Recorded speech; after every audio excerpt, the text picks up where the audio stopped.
ખૂબ જ ગંભીર કહી શકાય કે ભારતના સંસ્કાર અને સંસ્કૃતિ રહી છે કે મહિલાને માતાનો દરજ્જો આપવામાં આવ્યો છે. ભારતમાં કોઈને શક્તિ જોઈતી હોય તો મા દુર્ગાની આરાધના કરવી પડે છે, અને જો કોઈને ધન જોઈતું હોય તો મા લક્ષ્મીની આરાધના કરવી પડે, શિક્ષણ જોઈતું હોય તો મા સરસ્વતીની આરાધના કરવી પડે. અને આવી માનસિક વિકૃતિ ધારણ કરનારા લોકોના લીધે અત્યારે મહિલા એક કફોડી પરિસ્થિતિમાં મુકાઈ જાય છે. ને માનસિક વિકૃતિ તો કેવી કે જે મહિલા બાળકને જન્મ આપવાની હોય છે, એટલે આપણા તો શાસ્ત્રમાં કહ્યું છે કે જનનીની જોડ સખી નહીં જડે રે.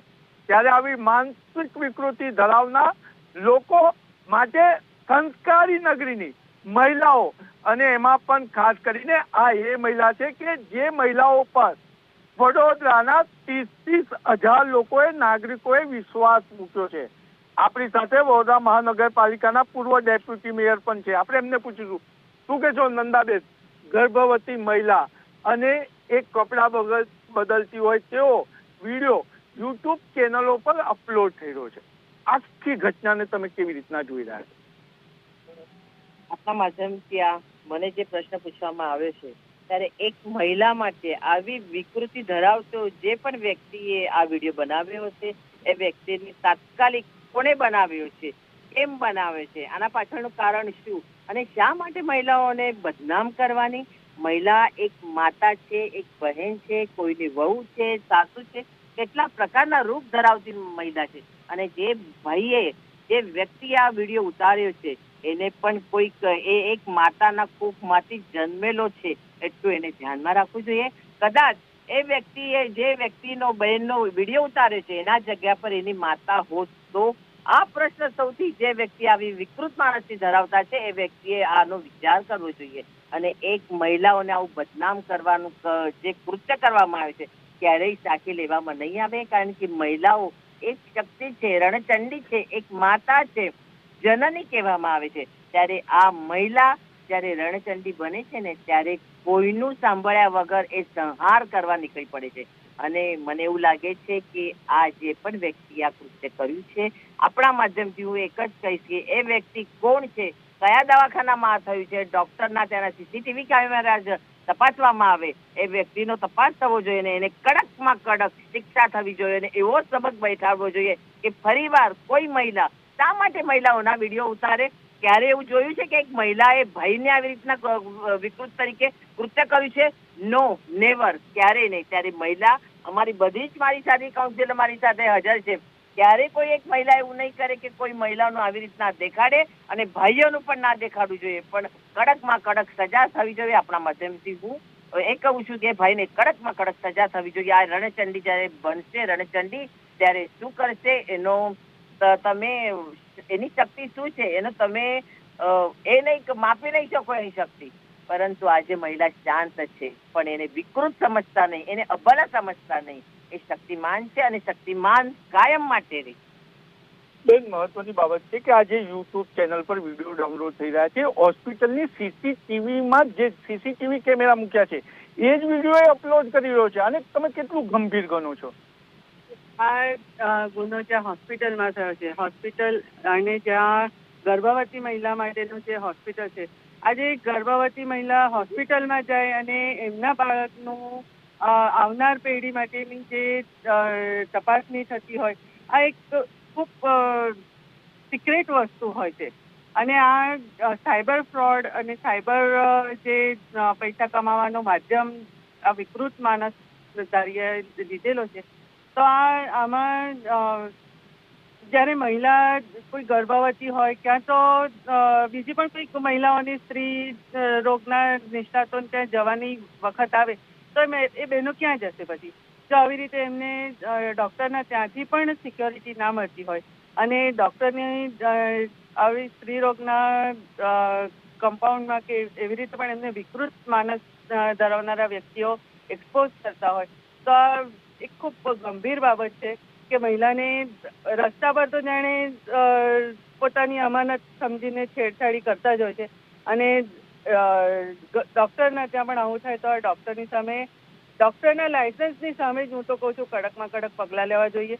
અને જો ડોક્ટરને ખબર ના હોય કે એમના કોઈ વ્યક્તિ આવી રીતે કરે છે તો એમને તાત્કાલિક એ વ્યક્તિઓ ઉપર એક્શન લઈને સાયબર ફ્રોડનો કેસ કરી લેવો જોઈએ. બેન, ડોક્ટર પર તો એક્શન સરકાર લેશે, પણ આવી યુટ્યુબ પર ચેનલો જે અપલોડ થઈ રહી છે, યુટ્યુબ પર બી ક્યાંક ને ક્યાંક પાબંદી હવે સરકારે લગાવવી જોઈએ.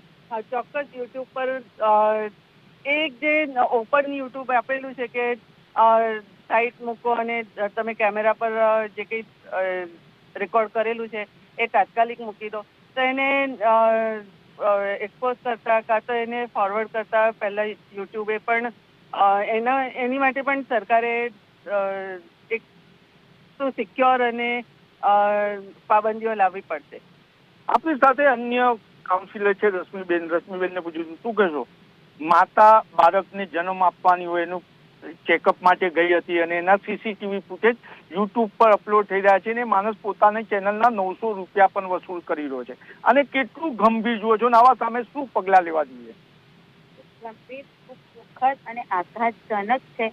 કારણ કે એ વ્યક્તિએ સમજવું જોઈએ કે એને પણ કોઈક માતાના કુખેથી જન્મ લીધો છે. આવું જે કૃત્ય કર્યું છે આ વ્યક્તિને ક્યારે પણ બક્ષવામાં ના આવે. આ વ્યક્તિને કડકમાં કડક સજા થાય, એનાથી સમગ્ર દેશમાં અને વિશ્વમાં પણ દાખલો બેસે એવી સરકારશ્રીએ એને સજા કરવી જોઈએ. સાથે સાથે યુટ્યુબ ચેનલ, યુટ્યુબ સબસ્ક્રાઇબ જે પણ કરાવતા હોય એ લોકોએ પણ વિચારવું જોઈએ કે શું સબસ્ક્રાઇબ કરવું, સારું ખોટું. અને યુટ્યુબ પણ જે પણ વિડીયો ડાયરેક્ટ અપલોડ કરે છે એને ચેક કર્યા પછી અપલોડ કરે. કારણ કે આજકાલ જોવા મળે છે કે આપણે જોઈએ છીએ કે એટલા બધા લોકો, બહેનો પણ આજકાલ એમાં પોતાની જાતની રીલો બનાવીને મોકલે છે.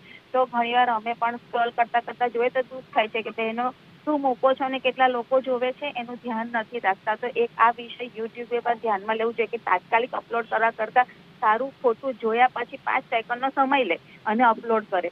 સાથે સાથે આ ગંભીર કૃત્ય જ્યારે દવાખાનામાં બન્યું હોય તો આ ડોક્ટરનું લાયસન્સ પહેલા રદ કરવું જોઈએ.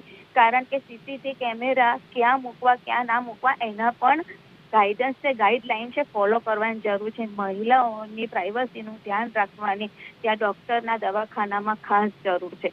અને આ રીતે યુટ્યુબ ચેનલો ઉપર જે સબસ્ક્રાઇબ કરો છો, હું સમગ્ર દેશવાસીઓ અને વિશ્વના તમામ લોકોને પણ કહીશ કે શું સબસ્ક્રાઇબ કરો છો વિચારો તો ખરા. આ જોવાનો વિષય છે. મહિલાને આપણે દેવીનું રૂપ કહીએ છીએ અને ખરેખર બહુ આઘાતજનક આ કૃત્ય છે. આઘાતજનક. વડોદરાના સિનિયર કોર્પોરેટર પુષ્પાબેન વાઘેલાને પૂછ્યું, શું કહો છો પુષ્પાબેન? સરકાર ને પ્રધાનમંત્રી જયારે દેશની ચોકીદારી કરતા હોય ત્યારે આવા માનસિક વિકૃત ધરાવતા લોકો એક પ્રેગ્નન્સી બૈરીનો સીસીટીવી ફૂટેજ યુટ્યુબ પર વાયરલ કરી રહ્યો છે. પહેલા તો સરકારે સતર્કતા રાખવી જોઈએ. એક બાજુ સરકાર ના પોલીસ તંત્ર દીકરીઓને ગુડ ટચ અને બેડ ટચની માહિતી આપતા હોય છે. મહિલાઓને સશક્તિકરણની વાતો કરતા હોય છે. બેટી બચાવો બેટી પઢાઓના સૂત્ર આપતા હોય છે. ત્યારે આ ડોક્ટરની અંદર એક તબીબ અને એક દર્દી, આ બંનેનું જે દેખરેખ કરનારા હોય છે અને એની પ્રાઇવેસી જ્યારે ના સચવાતી હોય ત્યારે આવા બધા તત્વો કેમ લેભાગુ બન્યા?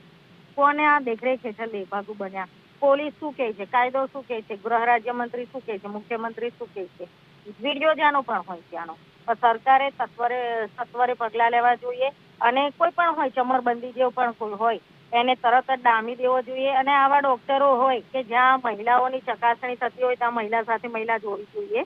અને મહિલા ડોક્ટરો હોય અને જો આવા સીસીટીવી ફૂટેજમાં આવું બતાવતા હોય તો એ ડોક્ટર ઉપર પણ શંકાની સોય જાય છે અને એમની પણ ઉપર પગલાં ભરવા જોઈએ.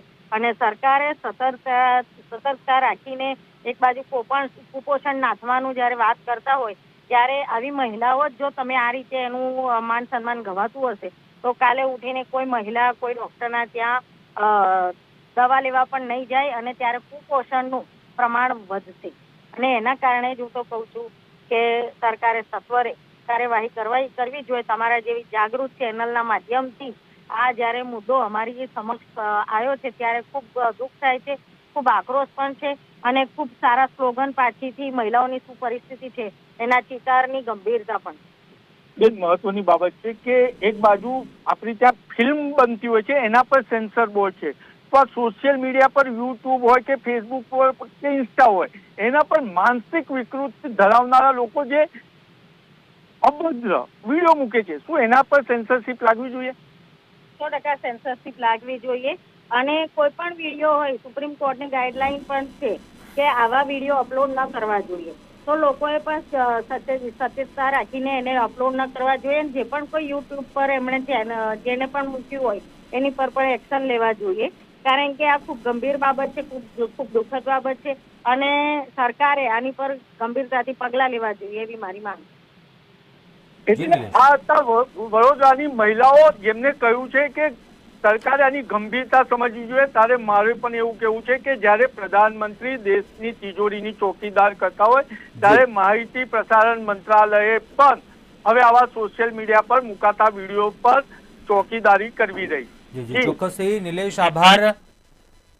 તો ખૂબ જ આ ગંભીર મામલો, ક્યાંક સોશિયલ મીડિયાનું માધ્યમનું પણ આ કેટલું ગંભીર પરિણામ જોવા મળ્યું છે તેમ પણ કહી શકાય, કેમ કે યુટ્યુબ સોશિયલ મીડિયાના માધ્યમ થકી આ જે અપલોડ થઈ રહ્યો છે, ટેલિગ્રામ થકી એમાં વિડીયો અપલોડ થઈ રહ્યો છે, તેમાં રૂપિયા પણ વસૂલવામાં આવી રહ્યા છે. હોસ્પિટલમાં સારવાર માટે જતી મહિલાઓ, તેમનું જે ચેકઅપ થાય છે તેની ચેકઅપની ક્ષણોના સીસીટીવી જે વાયરલ કરતો હતો વિકૃત માનસિકતા ધરાવતો શખ્સનું આ રાક્ષસી કૃત્ય રાજ્યની તમામ હોસ્પિટલો અને દર્દીઓની આ આંખ ઉઘાડતો કિસ્સો કહી શકાય, લાલબત્તી સમાન કિસ્સો કહી શકાય. આ મંતવ્ય ન્યૂઝના અહેવાલની ગુજરાત પોલીસે પણ નોંધ લીધી છે. વિડીયો અપલોડ કરનારાઓ સામે સાયબર ક્રાઇમમાં ગુનો દાખલ થશે. સાયબર ક્રાઇમે નિઘા MBBS નામની યુટ્યુબ ચેનલની તપાસ ચાલુ કરી છે. સાયબર ક્રાઇમ IT એક્ટ 66 અને 67 હેઠળ ગુનો દાખલ